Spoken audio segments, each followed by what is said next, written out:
দেখুন, ইরানের থেকে সব থেকে বেশি তেল কোন দেশ কেনে? ইরানের থেকে সব থেকে বেশি তেল কেনে হচ্ছে গিয়ে চায়না বা চীন। প্রায় 80 থেকে 90% তেল ইরানের থেকে কেনে চীন। এবং 2019 সাল পর্যন্ত ভারতও ইরানের থেকে তেল কিনতো। 2019-এ ইউএসএ স্যাংশনের পর থেকে ভারত ইরানের থেকে তেল কেনা বন্ধ করেছে। এবারে নতুন করে ইরানের থেকে তেল কেনার বিষয়ে ভারতও ভাবনা চিন্তা করছে। আমি ঠিক এই জায়গা থেকেই আমি সরাসরি শুভাশিস বাবুর কাছে আসব। শুভাশিস বাবু, দেখুন, আমরা দেখতে পাচ্ছি ডিরেক্ট একেবারে চীনের যে ইকোনমি, সেই চীনের ইকোনমিতে একেবারে ডিরেক্ট একটা থ্রেট বা ডিরেক্ট একটা বলা যেতে পারে আশঙ্কার জায়গা তৈরি করে দিল আমেরিকা। এবারে ভারত যে প্রসেস শুরু করবে বলে ভাবছে, ইরানের থেকে 7 বছর পর আবার তেল কেনার কথা ভাবনা চিন্তার মধ্যে রয়েছে, তাতেও সেই স্বার্থতেও একটা ডিরেক্ট থ্রেট আমরা দেখতে পাচ্ছি।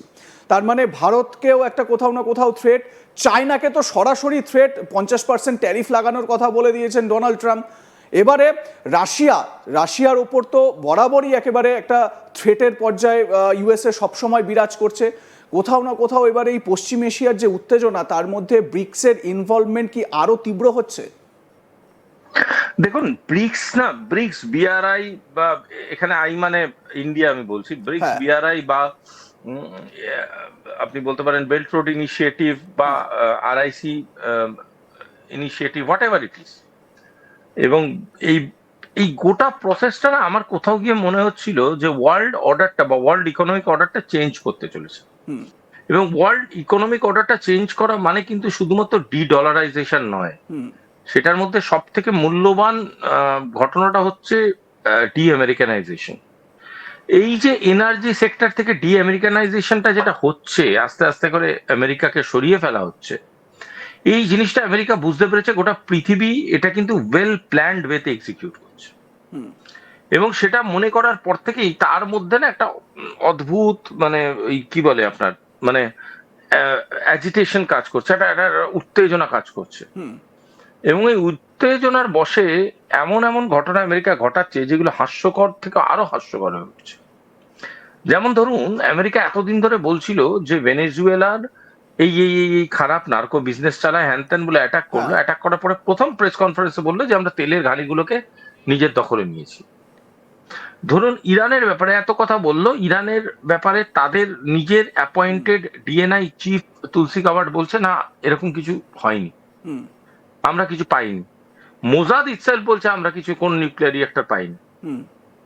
তো তাহলে এই গোটা জিনিসটা কি একমাত্র ডোনাল্ড ট্রাম্পের বিজনেস টাকে বড় করানোর জন্য বানানো হচ্ছে, যাতে ডোনাল্ড ট্রাম্প আরো আরো করে নিজের বিজনেসটাকে বাড়াতে পারে, আমেরিকাকে একটা টুল হিসাবে ব্যবহার করে? সেটা আমেরিকাকে বুঝতে হবে, আমেরিকার সাধারণ জনগণকে বুঝতে হবে। আজকে ডোনাল্ড ট্রাম্প যখন দেখছে মিড টাইম ইলেকশনে তারা হারতে চলেছে, তখন ডোনাল্ড ট্রাম্প এরকম একটা পদ্ধতি স্টার্ট করলো যে আমরা পিস প্রসেসের জন্য রেডি ছিলাম।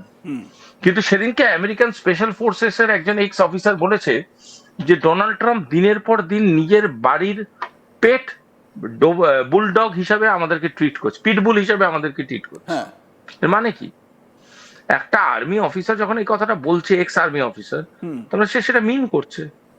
তার মানে এমন অনেক ঘটনা আমেরিকান এই প্রেসিডেন্ট ঘটাচ্ছে, যেই ঘটনাগুলো আমেরিকার বহু দিনের তৈরি ডাইমেনশন গুলো নষ্ট করছে, ধ্বংসের মুখে নিয়ে যাচ্ছে। কে নেবে এই দায়িত্বগুলো বলুন তো? কে নেবে? কে এই দায়িত্বগুলোকে মানে নিজের মতো করে সাজাবে? এত নষ্ট হয়ে যাওয়া পরিস্থিতি, এত খারাপ পরিস্থিতি, এবং কোথাও না কোথাও কিন্তু দাঁড়াবে। একদমই। এবং আমরা দেখতে পাচ্ছি যে যুদ্ধের জন্য মানে আমেরিকার প্রত্যেক দিনের যে খরচ, $2 বিলিয়ন পার ডে করে খরচের একটা হিসেব রিপোর্ট সামনে এসেছে।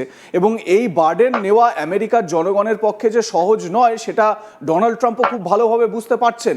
এবং ঠিক এই জায়গা থেকেই এই যে পশ্চিম এশিয়ার যে যুদ্ধ, এই যুদ্ধে কিন্তু এবারে টার্কি বা তুরস্ক একটা স্টেক হোল্ডার হয়ে উঠতে পারে এই মুহূর্তে, সেরকম একটা জায়গা তৈরি হয়েছে। কারণ টার্কিশ প্রেসিডেন্টের বিরুদ্ধে ইসরায়েলের প্রাইম মিনিস্টার তিনি বলছেন হেজবোল্লার যে জঙ্গি সংগঠন, হেজবোল্লা যে জিহাদি গোষ্ঠী, তাদেরকে অ্যাকোমোডেট করছেন এই এরদোগান।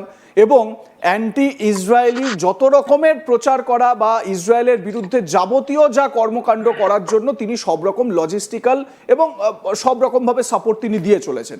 তো এই এরডোগান তিনি ঠিক এই ইসরায়েলে আক্রমণ করা নিয়ে বা ইসরায়েলকে আক্রমণ করা উচিত বলে যে বক্তব্যটা রেখেছেন, একবার সেই বক্তব্যটা শোনাই, যেটা এই যুদ্ধকে আরো উস্কে দিতে পারে বলে আশঙ্কা করা হচ্ছে। শুনুন। Ateşkesin ilan edildiği gün İsrail 254 Lübnanlıyı barbarca katletti.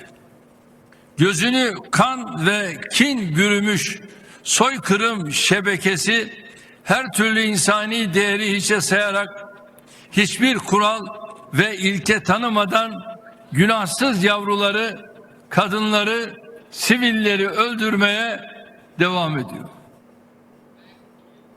Subhashis বাবু, প্রত্যেকটা কথা আপনি শুনলেন। এরডোগান তিনি বলছেন যে পাকিস্তান যদি শান্তি প্রতিষ্ঠায় ব্যর্থ হয় তাহলে ইসরায়েলের ওপর আমাদেরকে অ্যাটাক করতে হবে।